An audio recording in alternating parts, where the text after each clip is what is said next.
Señor, Rey de paz. Vamos entonces a orar, a preparar nuestro corazón para la exposición de la palabra. El Señor nos hable, que podamos hacer su voluntad. Oremos. Señor nuestro, gracias por tu presencia aquí, poder reunirnos libremente en medio de nuestra vida, dificultades, también logros. Estamos aquí y te rogamos que tú nos hables, que nos enseñes, que tu Santo Espíritu nos muestres dónde debemos hacer cambios en nuestra vida para enfrentar mejor una cultura cambiante y corrupta.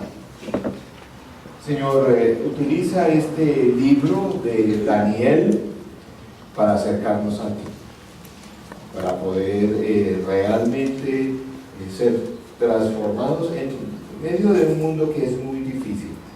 Pero rogamos que tu nombre sea glorificado en el día de hoy. Rogamos esto en el nombre de Cristo. Amén. Hoy estamos iniciando una serie sobre el libro de Daniel.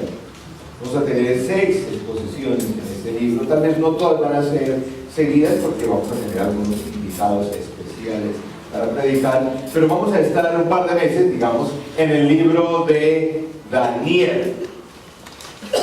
Un libro del Antiguo Testamento que nos va a enseñar y ayudar cómo vivir como Dios quiere en un mundo que no vive así, una cultura corrupta, en un mundo que cambia muy rápidamente.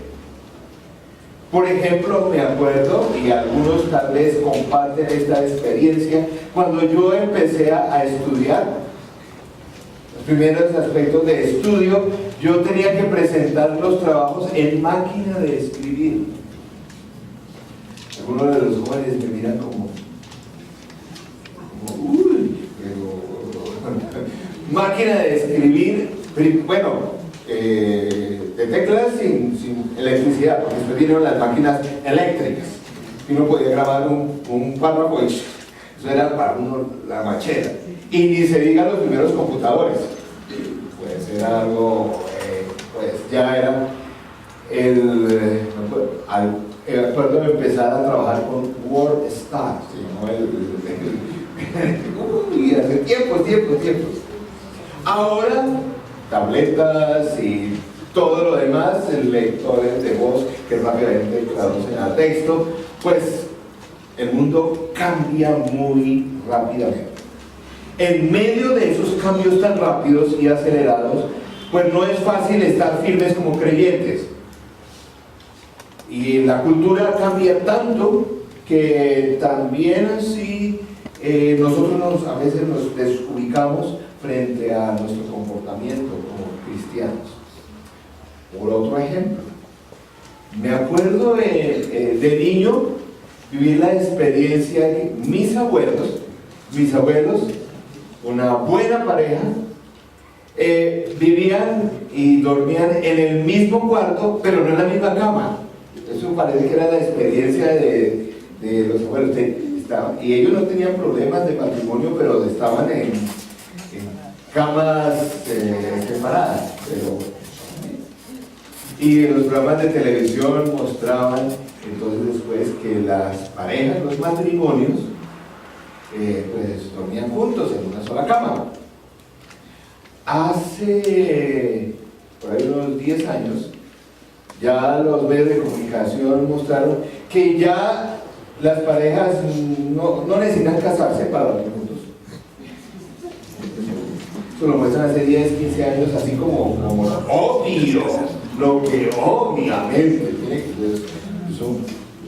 Y resulta que desde hace 5 años para acá, yo estoy notando otra realidad. Ya no es como en tiempos, hace 15 años, que era que se acostaba el novio y la novia, y bueno, no que sea adecuado, pero hoy veo varios modelos. Novio con novia, novia con novia, o novio con novia. Ha cambiado mucho eso. Y tenemos que estar firmes, no agresivos ni rechazando al mundo, pero muy firmes. ¿Cómo vivir según Dios en una cultura corrupta, en una cultura quebrantada, en una cultura que no se va a mostrar receptiva al Evangelio? No se va a mostrar.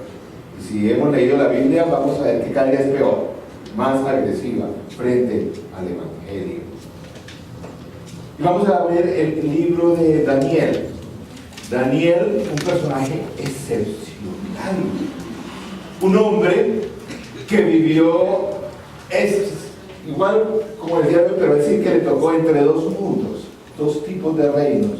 Algo especial de Daniel, tuvo éxito en ambos. Fue un gobernante exitoso en un imperio pagano, pero fue un creyente excepcional, un creyente de testimonio. Vamos a ver qué nos enseña este libro. Encontramos que Daniel, que es el autor del libro de Daniel en el Antiguo Testamento, la Biblia, si ya se han dado cuenta, si la han leído, no se organiza cronológicamente. La Biblia se organiza, por lo menos nuestra Biblia, se organiza por tipo de literatura. Los libros de la ley, la historia, los profetas mayores y los profetas menores. Daniel está dentro de los profetas mayores, el último de los profetas mayores. Mayores no porque sean más importantes, sino los libros son más gorditos.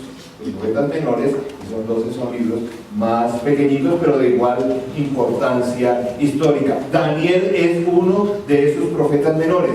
Cuando uno empieza a leer, Daniel no parece ser un libro profético, porque tiene un gran contenido histórico. La gran mayoría del libro de Daniel tiene un contenido histórico, pero también cuando lo lean, si no lo han leído, yo puse como tarea que para hoy tenían que leerlo, pues hay un contenido profético. Muy importante, Daniel es el libro más citado en Apocalipsis. Y muchas de las cosas por las cuales no entendemos Apocalipsis es porque no hemos entendido Daniel. Y Daniel tiene una base, Apocalipsis tiene una base en el libro de Daniel. De los textos proféticos que habló el Señor Jesús, muchos de ellos son citas también del libro de Daniel. Por lo tanto, es un libro importante.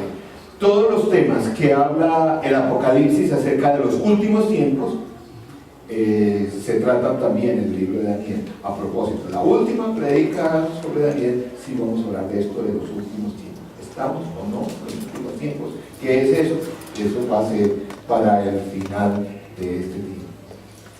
En cuanto desde el punto de vista de fechas, historia, Daniel, pues desde el punto de vista de la cronología bíblica, desde Adán hasta Jesús, desde la cronología bíblica, aproximadamente 4.000 años. Los últimos 400 años antes del nacimiento de Jesús, prácticamente no hubo ningún nuevo libro de la Biblia. Lo que se llama en términos del pueblo de Dios, el silencio de Dios. Por 400 años antes de la venida de Jesús no hubo ningún mensaje de ánimo, estímulo o corrección. Daniel se ubica un poquito antes del inicio de esos 400 años. Año más o menos 605, 690, más o menos es el periodo que cubre el libro de Daniel.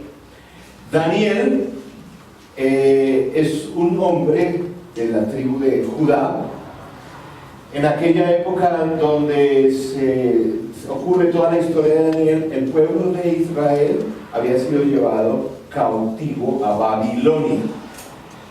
Los babilonios, cabeza del rey Nabucodonosor, habían conquistado todo Israel, Judá, y habían llevado a un grupo de judíos cautivos a Babilonia.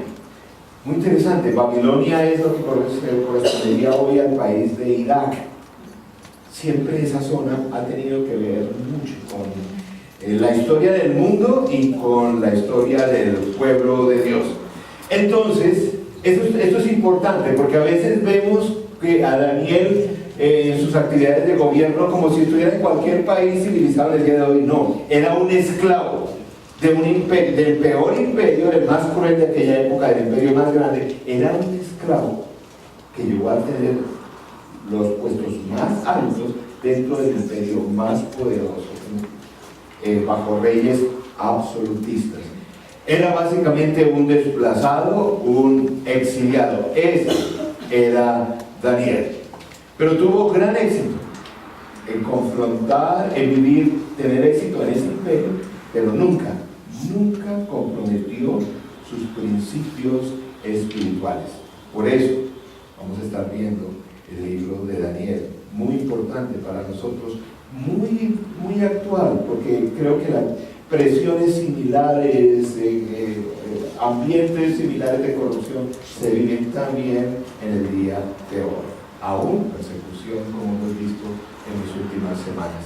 Daniel capítulo 1 versos 1 al 6, vamos a leer esta parte donde nos ubica en la historia. En el año tercero del reinado del rey Joacim de Judá, el rey Nabucodonosor de Babilonia vino a Jerusalén y la sitió. El Señor permitió que Joacim cayera en manos de Nabucodonosor. El Señor permitió eso porque el pueblo de Israel se estaba portando mal, desobedecía y no había escuchado al Señor. Entonces el Señor los llevó presos. Junto a él cayeron en sus manos algunos de los utensilios del templo de Dios, los cuales Nabucodonosor se llevó a Babilonia y puso en el tesoro del templo, y los puso en el tesoro del templo de sus dioses. Además, el rey le ordenó a Aspenaz, este hombre es clave en la historia de Daniel, jefe de los oficiales de su corte, que llevara a su presencia a algunos de los israelitas pertenecientes a la familia real y a la nobleza. Debían ser jóvenes apuestos y sin ningún defecto físico, que tuvieran aptitudes para aprender de todo y que actuaran con sensatez, jóvenes sabios y aptos para el servicio en el Palacio Real. Parecen los jóvenes de la colina, ¿cierto? Llevado todos allá. A los cuales Aspenaz debía enseñarles la lengua y la literatura de los babilonios. El rey les asignó raciones diarias de comida y del vino que se servía en la mesa real. Su preparación habría de durar 3 años, después de lo cual estarían al servicio del rey. Entre estos jóvenes se encontraban Daniel, Ananías, Misael y Azarías. Eran de Judá. Estos 4 personajes son los personajes centrales del libro de Daniel. Cuando la cultura cambia, a través de la vida de Daniel se muestra que Dios no cambia. Y aún en el día de hoy, tú y yo nos puede parecer mentira o algo extraño. El Dios que tuvo Daniel es el mismo Dios hoy. Con toda la tecnología, cambio, la cultura puede cambiar mucho, pero nuestro Dios no. Tú puedes cambiar según la cultura o seguir teniendo los principios del Señor. En esta serie, como tratamos de hacer aquí en esta comunidad, no les vamos a decir qué es lo correcto para mí. Sería más fácil sacar una lista de normas. Los creyentes en la colina no hacen esto, no hacen, sí hacen esto. Eso sería más fácil, pero no es lo correcto. Yo no sé en qué área de tu vida estás luchando desde el punto de vista de valores morales. No sé dónde, si es el trabajo, estudio, tu vida personal, no sé. El propósito nuestro, el propósito de la palabra de Dios de una comunidad cristiana no es decir a la gente qué hacer, sí acercarla al Señor, para que el Espíritu Santo, espero que durante toda esta serie, el Espíritu Santo te mueva a ti y te diga, en esta área debes cambiar. Cada uno sabe dónde tiene esas presiones. Y no me vengan con el cuento que un caballero aquí mayor de la iglesia, ya en sus años, bien entraba y me decía, ay, pastor, yo a mi edad eso ya por encima del bien y mal. ¿Así? ¿Quién dijo eso? Que el pecado disminuye con los años. No funciona así. Necesitamos conectarnos con Dios, porque el Espíritu Santo es el que nos convence del pecado, el que nos corrige y el que nos muestra en qué áreas debemos cambiar. Vemos que estos 4 jovencitos, cuando Daniel empieza esta historia de Daniel, el libro de Daniel, tenía unos 13, 14 años. Cuando termina en la historia de Daniel, tiene aproximadamente 90 años. Vivió bastante, siempre con un espíritu muy especial, un hombre muy exitoso en todo sentido. Daniel, capítulo 1, verso 7, nos muestra un hecho. Dice, cuando estos jóvenes llegaron y empiezan su entrenamiento, miren lo que ocurre. Y el jefe de los oficiales les puso nuevos nombres. A Daniel le puso Belsasar, a Ananías Sadrach, a Misael Mesac y a Azarías Abednego. ¿Saben? Nos guste o no, nos hayamos dado cuenta o no, ¿saben? Cuando en medio de una cultura cambiante y en una cultura corrupta, ¿saben qué es lo primero que la cultura, hablando de cultura, intenta hacer con los creyentes, con el pueblo de Dios? Cambiar de nombre. Bueno, estos les cambiaron el nombre de nombre. Aquí hablamos de la identidad como tal, porque es que los nombres en el Antiguo Testamento y en aquellos pueblos reflejaban toda una identidad. Por lo tanto, lo primero que hacía el rey, a esto les cambiamos el nombre. ¿Saben qué va a ocurrir allá afuera? El mundo va a intentar cambiar tu identidad. ¿Quién eres tú? El propósito que Dios por el cual te trajo a este mundo va una y otra vez. Allá afuera, el mundo va a tratar de que ese propósito cambie y que no llegues a cumplir esa meta. A través de muchas cosas. Por ejemplo, hay todo como una especie de asalto del mundo de hoy para cambiar nuestra identidad. A través de rótulos que le ponen a veces a la gente. Inseguro, tímido, pequeño, gordo. Rótulos que el diablo coloca a las personas para que no cumpla el propósito que Dios tiene. A veces son hacia abajo, pero a veces en el mundo de hoy le quieren poner otros rótulos. Exitoso. Las compañías en el día de hoy es muy interesante, sobre todo ciertas multinacionales, cuando los empleados llegan les hacen toda una labor de inducción. Y es muy interesante, pero véanla. Vean esa campaña de inducción, es tremendo, es toda una maquinaria montada para cambiar tu identidad.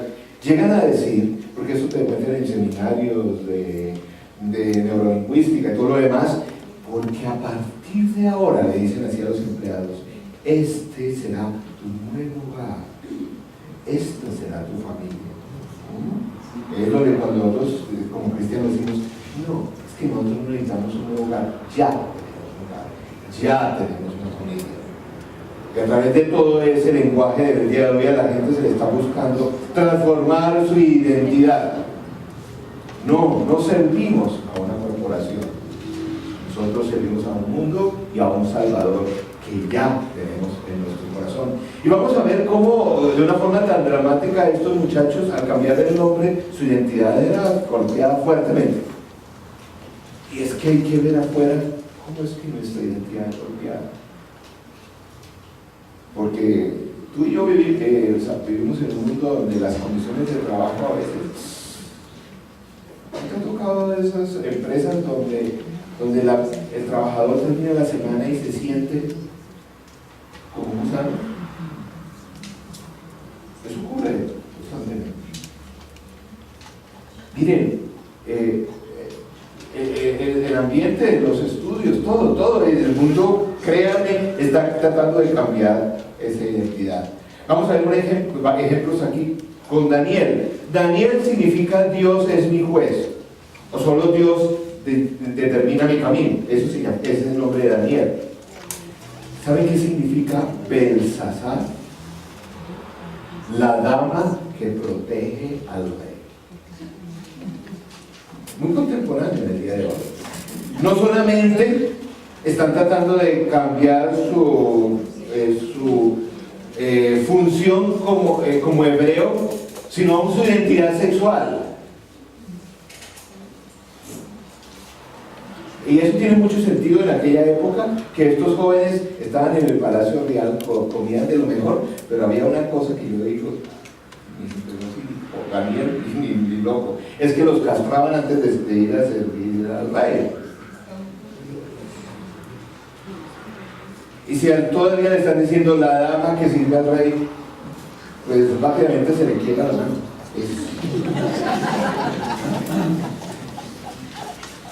Jamás espero que asumamos posiciones, jamás en una comunidad como esta, homofóbicas. Jamás espero que asumamos posiciones así. Porque al igual que esa condición, igual que otra condición que tenemos, orgullo, mentiras, para el Señor es igual. El corazón necesita ser redimido. Pero es que en el día de hoy es un problema. Se está tratando de cambiar ese rótulo. Mi hija, en su grupo de estudio, llega y me dice, no, ahí tengo un compañero y él es gay. Ella no lo dice ni a favor, ni en contra, ni nada, lo dice simplemente. Y yo digo, ¿y cuántos años tiene ese muchacho? Y dice, tiene 17 años. Y yo digo, ya se comió el cuento. Y ya quedó rotulado y ya él mira su vida, su carrera a través, porque el mundo allá afuera va a querer cambiar tu nombre, tu identidad. Por eso hay tanta confusión de género. Creo que la portada de la revista de New Yorker, que es una de las revistas más populares del mundo, él está, bueno, ya uno no sabe, él o ella, ejecutivo más exitoso del mundo. Un hombre que ahora es mujer, que hace millones, un tipo, bueno, mujer, pues, brillante, pero está ahí por todo lo que implica. El día de hoy el mundo va a intentar cambiar, seguro. Ananías, uno de los muchachos que estaba aquí, ¿qué significa? Dios ha tenido gracia o es un Dios de gracia. Eso significa, muy lindo. Le pusieron Sadrach, que significa Dios es un Dios temible. También muy contemporáneo en el estilo de hoy, donde la gente se le dice, uy, te metió ya en eso de la fe, se retiró la vida. Así le dicen a la gente allá afuera, se retiró la vida. Porque muestran a un Dios como un Dios bravo, que enoja, que es caprichoso, que la gente le hace hacer cosas que no son correctas. En el día de hoy, de las puertas para allá, se muestra como un Dios, que Dios es malo, aburrido, lleno de restricciones, es decir, de un Dios lleno de gracia y bendición. El mundo va a querer enfocarnos en un Dios que es malo. Y tú y yo a veces empezamos a creerlo, porque cuando todo nos va bien, no lo creemos, pero cuando nos va mal, cuando empezamos a admitir nuestro corazón, oiga, ¿será que sí? Porque es que a mí me ha pasado esto y esto. Y el mundo empieza a meterse y a crear esa duda que el enemigo coloca en el corazón de cada creyente. Y cuando un corazón de un creyente da la cabida que Dios es un Dios malo, el enemigo ha ganado mucho terreno. Misael, otro de los amigos de Daniel, significa aquel que es lo que Dios es. O otra forma de decirlo es que no hay nadie como Dios. ¿Saben cómo le colocaron a Misael? Mesac, que significa despreciado o humillado. Esos hombres tenían una fuerza de identidad tremenda. Aquel que debía sentirse orgulloso por ser como Dios le dice, eso es nombre despreciado y humillado. Se enfoca, se quita el foco del valor, de lo que es importante, a ser humillado, a ser cobarde. Nosotros tenemos que tener cuidado. No sé si se han dado cuenta, pero es evidente en el día de hoy. Los cristianos nos están queriendo cambiar el foco de nuestra seguridad y nos estamos dejando de ser cristianos tan confiados para ser cristianos cobardes. ¿Sí? En el día de hoy, ¿yo qué me voy a poner a decir esto en medio de los compañeros de clase? Me hacen bullying, lo cual está muy bien, y es un fenómeno horrible. Pero es que los cristianos en algún momento nos tenemos que pasar a decir, no, hay otra forma de vivir, no a decir que el mundo es una porquería, que odiamos al mundo, no, vamos a estar en pelea con el mundo, no, pero ¿dónde estamos? Hablando de, por ejemplo, los foros de opinión, para decir, no, el mundo no es así. El mundo va a tratar cada vez de rugir a ver si nosotros nos asustamos y no decimos nada. Y generaciones enteras pasan diciendo, ¿sí ven? Los cristianos. Y cuando también tenemos, sobre todo, líderes que meten la pata de decir una cantidad de barbaridades, entonces se lo restregan a uno en la cara ahí de los medios de comunicación. Entonces quieren meternos un espíritu de cobardía. En el día de hoy quieren meternos un espíritu de cobardía. Y que no nos metamos nada con los... Yo creo desde el punto de vista político de la separación de la iglesia y el Estado, pero es que el problema es que en el día de hoy el Estado quiere controlar todo lo que hace el mundo, las personas. Y nosotros necesitamos la fe y dicen, no, es que mi familia no me la educa el Estado, me la educo con los principios que quiero tener. El día de hoy estamos tratando de que nada de lo que implique influencia lo podemos hacer, porque supuestamente eso es intolerante. Azarías, que significa cercano a Dios o Jehová me ha ayudado, le colocaron el nombre de Abed-nego, que significa siervo de Nebo. Es decir, de aquel que era de familia real, de que servía al Dios, al rey, a esclavo de Nebo. Porque en el día de hoy se está queriendo cambiar la identidad.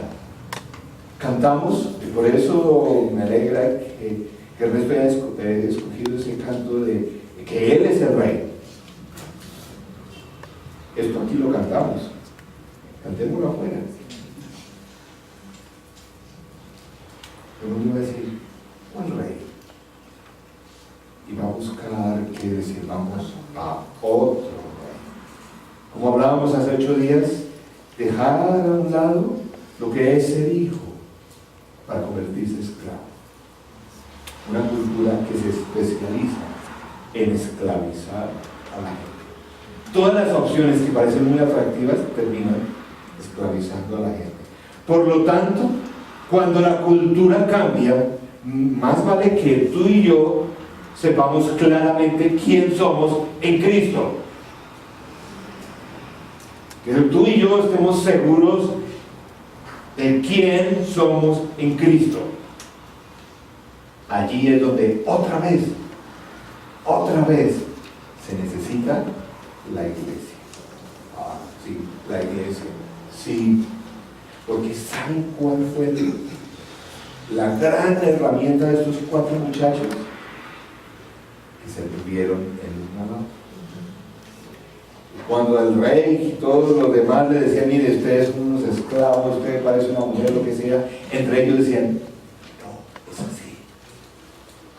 Jehová de los ejércitos dice otra cosa. Por eso se necesita de iglesia, se necesita del grupo pequeño. Porque yo he visto, he estado en un grupo pequeño, cuando uno llega ya del trabajo una semana batallando, donde lo han vuelto a veces naco emocionalmente, se necesita que allí en el grupo pequeño digan, no es así, tú tienes valor, Tú vales para el Señor. Tu identidad es otra cosa. Necesita uno de ser iglesia. Para el uno al otro ayudarnos, porque no siempre, o a veces uno se engaña y empieza, o es frágil frente a esa batalla. Más vale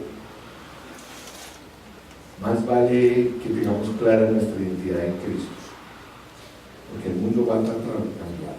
Y esto no se trata de que lo queramos o no, es agenda del mundo.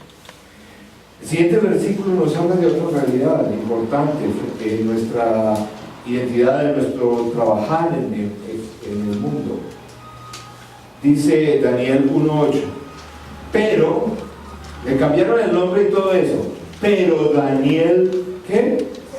Se propuso, esto es muy importante, no contaminarse con la comida y el vino del rey. Así que le pidió al jefe de los oficiales que no lo obligara a contaminarse. Clave esto. Siempre cuando lean, miren la tremenda diplomacia con que Daniel siempre maneja las cosas. Él no llegó a decir esta cultura del demonio y que ustedes son hijos de Satanás y a vaciar a todo el mundo. No, con esa siempre amabilidad, diplomacia que le caracterizó en toda la vida, pero mucha firmeza. Qué pena, pero nosotros no vamos a comer de eso. Bueno, y algunos dicen, pero ¿por qué? Y bueno, se han escrito inclusive ahora libros, han salido la dieta de Daniel, ¿no? Están en los libros cristianos, la Biblia es cristiana. O sea, verduritas a toda hora. Está bien. Podría funcionar. El problema no era tanto de Daniel, no era tanto si carne o no, sino era que toda la comida que le ofrecían, que eran unos banquetes impresionantes, era comida que había pasado primero en el templo, había sido dedicada a los ídolos, sacrificios a ídolos, las frutas, todo era llevado a los ídolos. Por eso decían, no, a mí no, eso no me den. Pero aquí vemos otro de las cosas que la cultura va a tratar de hacer afuera. Bueno, a veces inclusive desde la iglesia, qué lástima. La cultura va a tratar de domarte, de domesticarte. Que a lo que es incorrecto le llames correcto, como hemos dicho. En otras palabras, no entrar en conflicto.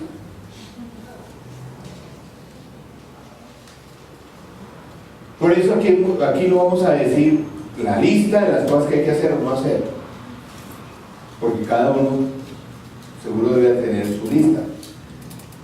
Pero es muy importante lo que dice aquí de Daniel. Daniel se propuso. Aquí hay varias personas que están manejando grupos. ¿Saben qué es de las cosas, de las preguntas más importantes en el discipulado o en el acompañamiento, en el mentoreo a otra persona? Preguntarle, ¿cuáles son las cosas que tú has propuesto en tu vida para no contaminarte? Si él o ella no lo tienen claro, estamos, ese creyente o esa creyente está en el mundo desarmada o desarmado. ¿A qué me refiero? Por ejemplo, es que en algún momento, si es tu convicción o no, yo espero que sí. Por ejemplo, si hay un soltero, una soltera, o una joven adolescente o un adolescente dice, yo me propongo llegar virgen al matrimonio. Pero eso es de proponerse, eso no es que nadie se le acerque o que nadie le, pues va a ser como difícil, a menos que sea bien feo o que nada, ¿no? Pero en algún momento uno tiene que proponerse.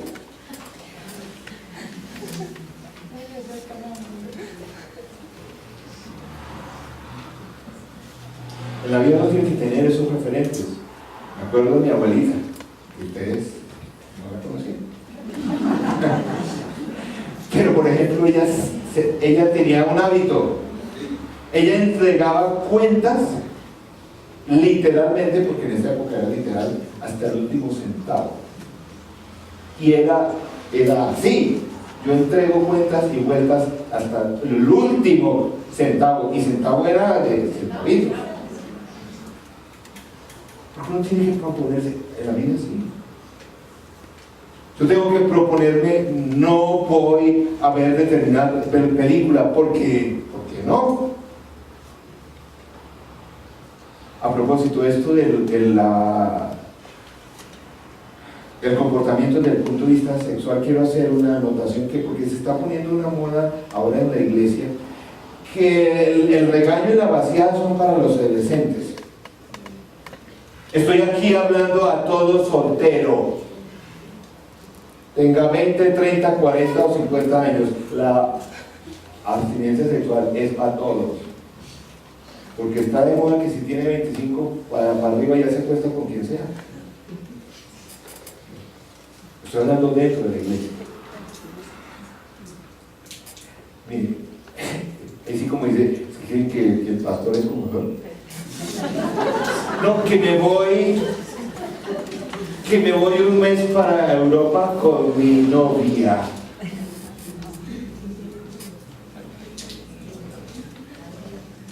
A ver. Entonces yo inmediatamente les pregunto, ¿cuál de los dos va a llevar a la abuelita? Ay, no, es que nosotros ¿qué? Porque no tiene que proponerse. Es un mal de este mundo, de esta sociedad, que no estamos ayudando a los jóvenes y nosotros mismos proponiéndonos ciertas cosas. Sí, a la gente le va a chocar cada vez que tú te propongas algo. Sí, pero no se va a salir adelante en este mundo si no te propones, porque el mundo va a tratar de domesticarte, mantenerte mansito, que no te quejes, que hagas todo lo que la gente diga. Para donde hables, para la gente. Cuando la cultura cambia, tú no cambias tus convicciones. Una persona de influencia es una persona que tiene convicciones, que vive de acuerdo a Dios y no de acuerdo a la cultura.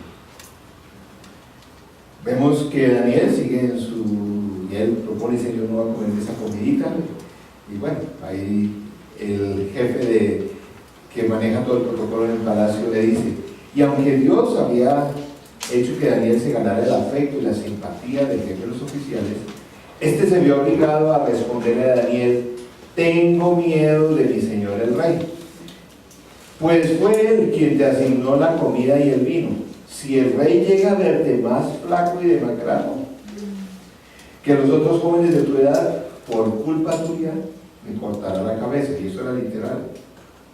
Verso 11. El jefe de los oficiales le ordenó a un guardia atender a Daniel, Ananías, Misael y Azarías. Por su parte, Daniel habló con este guardia y le dijo, Daniel, la tenía clara, dijo, aquí me la están poniendo. Que ya dijo, listo, hagámosle, comamos de eso. No. Buscó la forma. Por favor, haz con tus siervos una prueba de 10 días. Danos de comer solo verduras y de beber solo agua. Pasado ese tiempo, compara nuestro semblante con el de los jóvenes que se alimentan con la comida real y procede de acuerdo con lo que veas en nosotros. El guardia aceptó la propuesta y lo sometió a una prueba de 10 días. A ver si sí. Pero si ven cómo trabaja Daniel, pues dijo, no. Bueno, hagamos una prueba.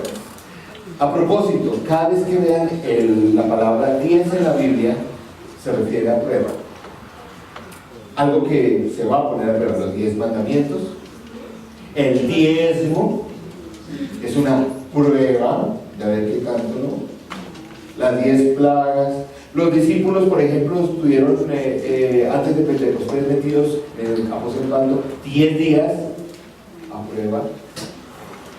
Luego vemos en Apocalipsis la iglesia es misma, perseguida y probada por 10 días, porque 10 días significa siempre un periodo donde estamos a prueba.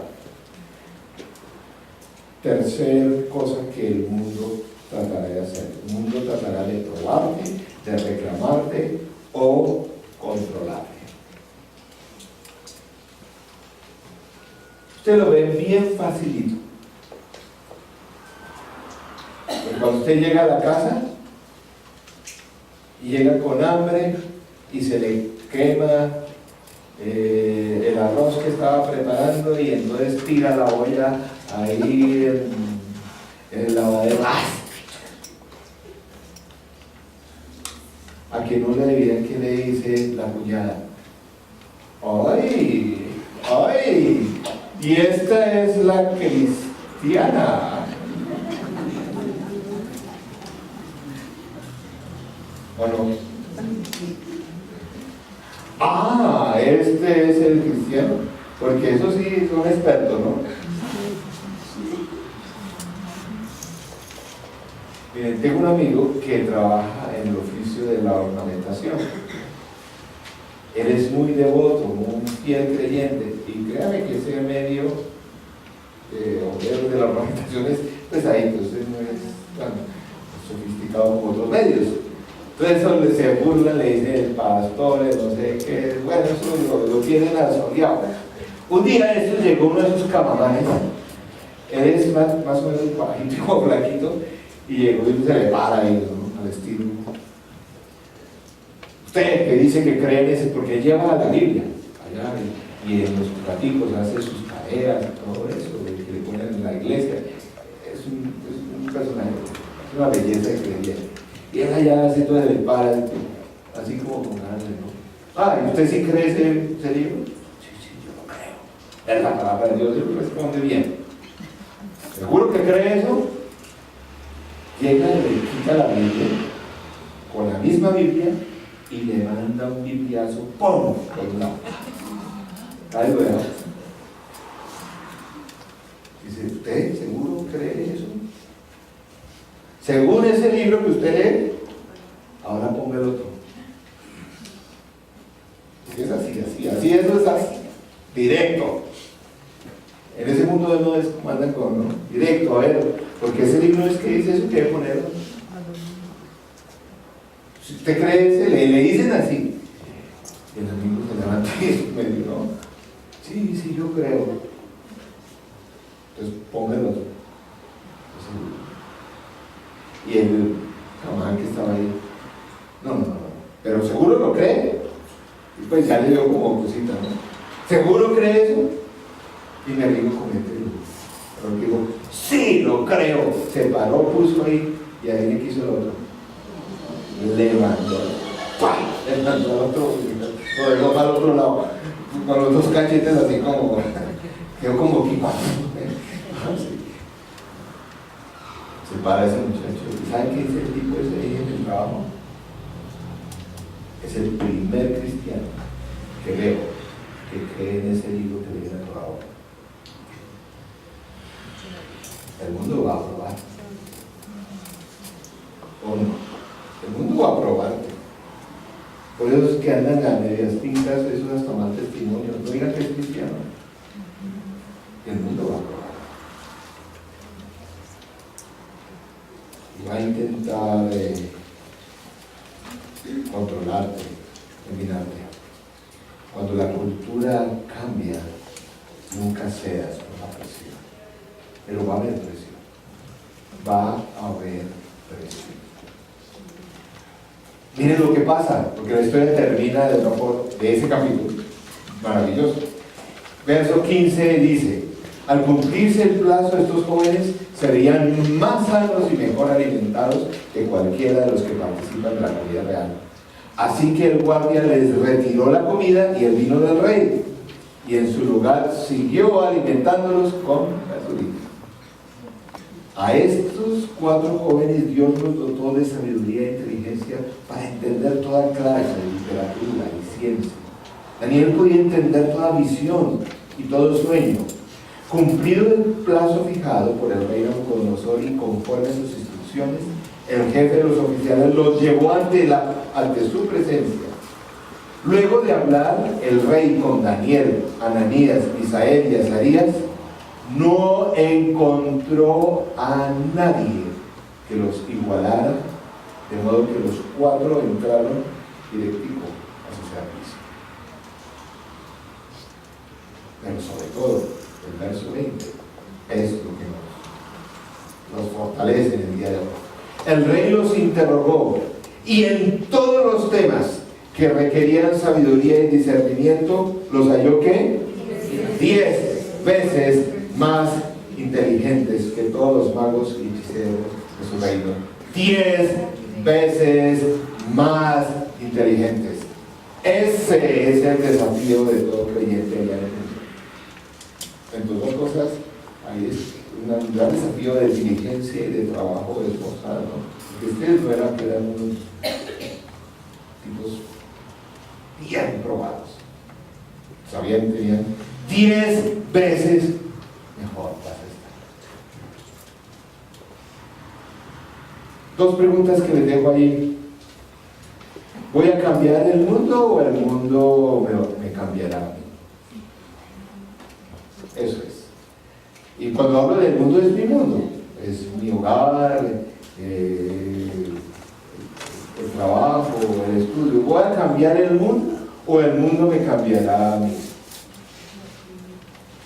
Porque el mundo va a intentar cambiar tu nombre. El mundo va a tratar de tomarte y el mundo va a probar.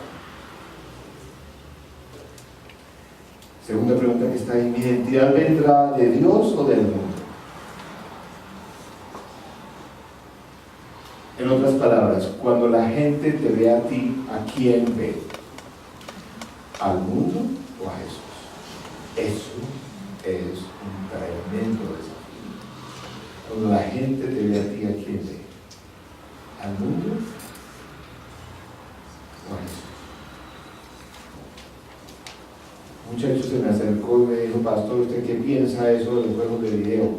¿Puedo o no jugar a un cristiano? ¿Tú qué piensas? Y yo así: ¿tú qué piensas?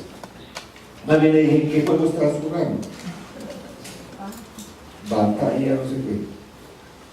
Lo poco que vi era de esos juegos donde hay 2 ejércitos, donde eso salen los enemigos, se descabezan, explotan, les salen las tripas así y matan como a 500,000 en cada.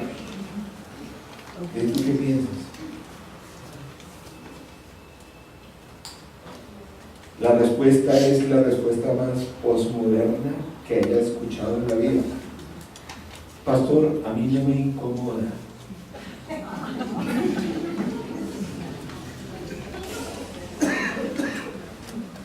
Ahí escribió el desafío del creyente hoy. No te incomoda. Oiga, te debe incomodar. Y debe ser incómodo para otras personas. Si no, la cosa está mal. Pero el día de hoy no te incomoda. Yo no puedo decirte qué tienes que hacer esta semana. Pero sí creo que hay que hacerla a la experiencia de Daniel. Que tu identidad, ojo, no sé, este mundo es tremendamente cruel. Que tu identidad no sea formada, deformada también. ¿Qué te vas a proponer esta semana, como hizo Daniel, para no contaminarte? ¿Qué es?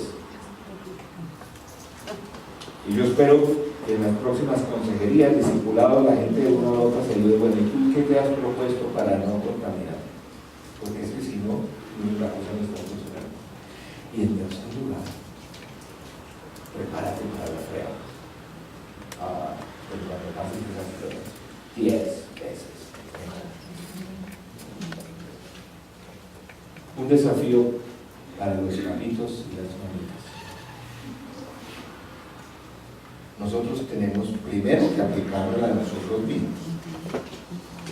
Y segundo, ayudar a los hijos, nietos, bisnietos, lo que sea. ¿Por qué? Porque estamos en la sociedad. Esto es un fenómeno así como la respuesta esta de no me incomoda. La otra es, estamos en la sociedad muy interesante, esta parte del siglo XXI es la parte donde los padres le tienen miedo a los hijos. ¿Sí? Ay, pastor, pero ¿qué? ¿Y qué dirá mi hija? ¿Cómo hace que quiera su hija? Mami, ¿qué dice el Señor? Pero vivimos en la sociedad donde los papás le tienen miedo.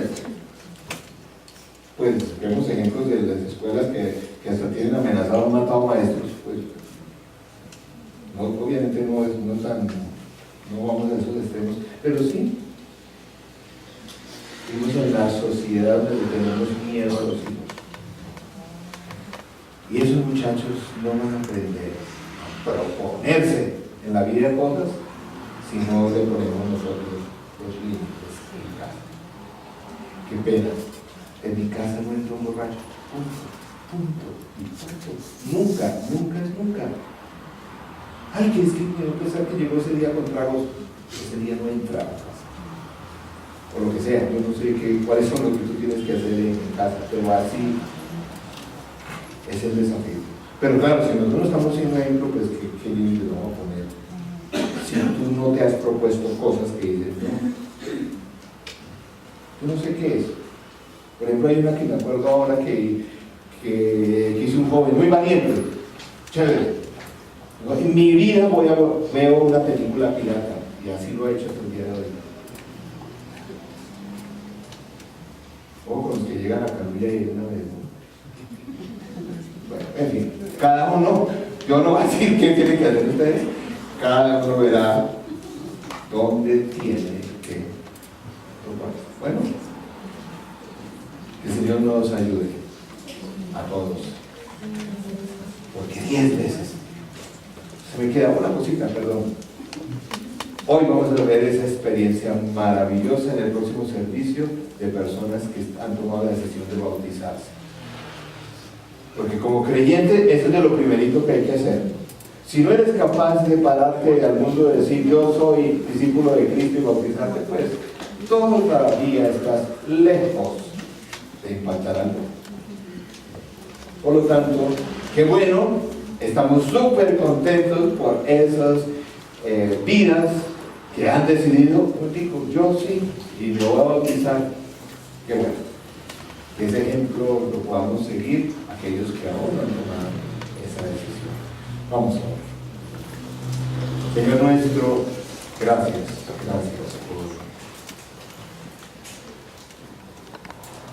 por tu palabra, y tú no nos has pedido ni lo harás, tú no nos sacarás del mundo, pero sí nos protegerás del mal y del mal. Señor, ayúdanos a fortalecer nuestra identidad en ti, a reconocer nuestro plan de vida que tú tienes para nosotros, no el que el mundo tiene allá afuera. Yo te ruego que tu Santo Espíritu sane tantas heridas que tenemos, que hacen que el mundo fácilmente cambie nuestra identidad. Señor, en segundo lugar, rogamos que tú nos des ese denuedo que propone cosas al mundo, que se propone algo, se propone no contaminarse. Señor, aquí hay un grupo de tus hijos y tú nos has hablado, y seguro hay algunas de esas propuestas que hay que empezar a poner en práctica hoy mismo, porque el mundo no nos va a sugerir esto. Tenemos que proponerlo anticipadamente, guardar nuestra vida y nuestro corazón. Señor, susténtanos en medio de la prueba, danos la inteligencia, la astucia, como dice tu palabra, del reino animal, la sabiduría, el entendimiento, el denuedo, la diligencia, Señor, porque vamos a ser probados. Señor, no es excusa el mal testimonio de algunos hermanos, pues porque todos fallamos, y también del suelo tú nos levantas, pero sí prepáranos para las pruebas. con humildad, con sencillez, con confianza en ti. Prepáranos para la prueba. Rogamos esto en el nombre de Cristo.